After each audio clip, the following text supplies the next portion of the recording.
Welcome to the Salmon Runs YouTube. Enjoy the video. You begin by preparing your phone. Make sure Waze is updated and your battery is at least 10% or plugged in.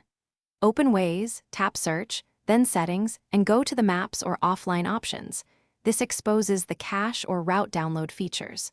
Choose the city or route you need and start a route preview or explicit cache/download command so Waze begins saving map tiles and relevant data.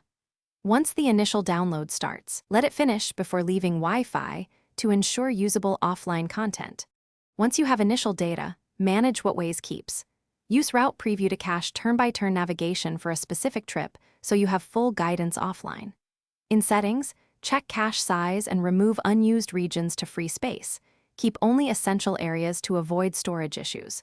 Download voice packs and any local POI or search indices you need, because once offline, live search and rerouting are limited.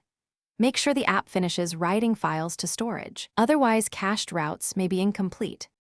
When you drive offline, launch the cached route from your saved or previewed navigation. You will have turn-by-turn voice guidance, but expect limited rerouting and no live traffic. If Waze falls back to blank maps, toggle airplane mode and reopen the app so it must read stored files rather than seeking network data.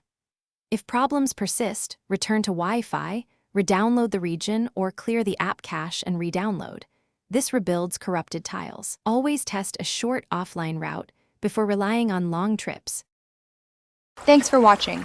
Consider subscribing if we helped you.